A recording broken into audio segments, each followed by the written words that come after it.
guys, welcome to the Nerd Stash. My name is Adam and today I'm playing Extreme Exorcism on the Xbox One. Now I've been playing this for about a week and I'm doing the review, which you can check out on our website or on our YouTube page.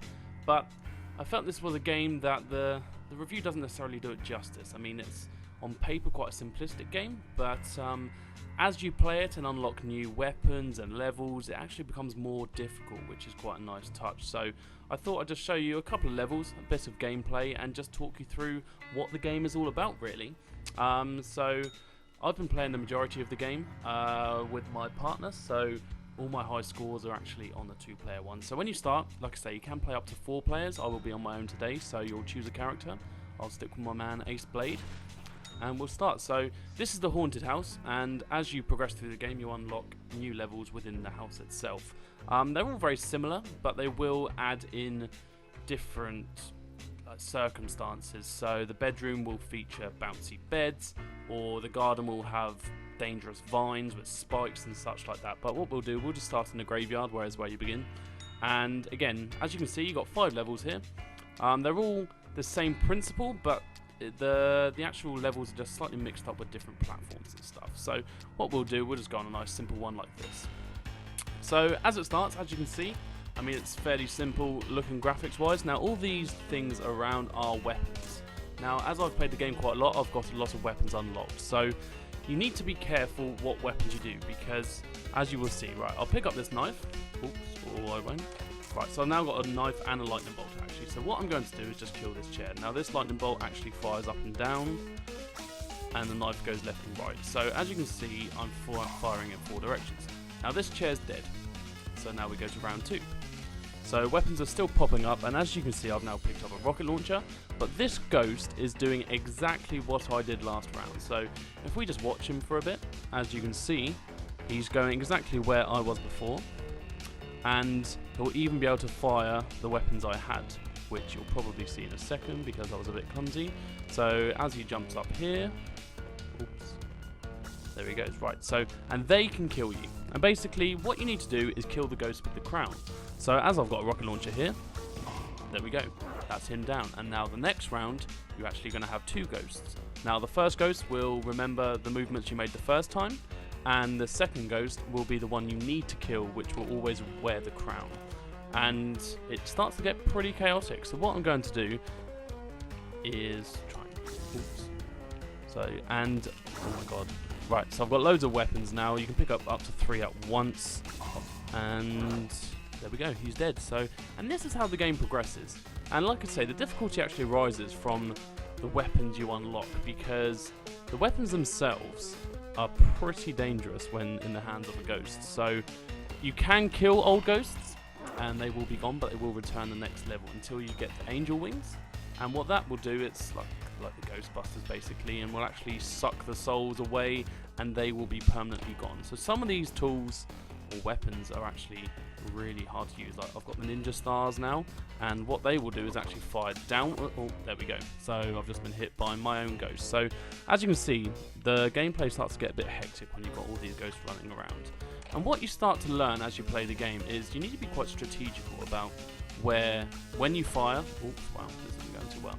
So yeah, you need to think about when you're going to fire. Try and make every hit count basically, because otherwise you're going to be causing more problems for yourself. So if I get the fist, for example, if I start shooting everywhere now, like this is great, and I might be able to finally kill the guy, take him out, and there we go.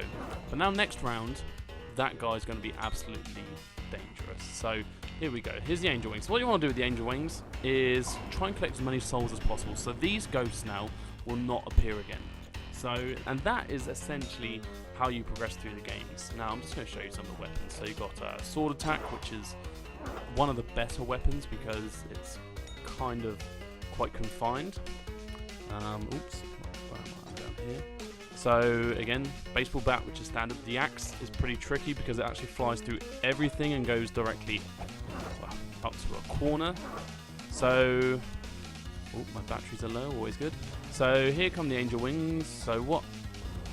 That was a really bad place to use it, and you really need to use it where you can get as many ghosts caught in it as possible. And this is essentially the premise of the game. So like I say, and then you unlock crazy weapons like this, and that now will cause a big problem until I get rid of that ghost permanently with the angel keys. So although this one is super powerful, let's grab these while I'm at it. And that, it's great to unlock these weapons, I really did like that. But what I didn't like is that particular weapon, which is called the fat gun, it starts to get a bit more interesting with the unique weapons, but that is actually the last weapon you will unlock. And once you've unlocked that, there's not a lot more to unlock. There's extra levels, there's challenges, which I will show you an example of in a second.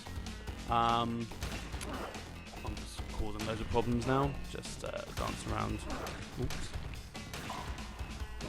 And yeah, so like I said, I mean, there's not a lot to unlock once you get even just a few hours into the game, to be honest, which is a bit disappointing.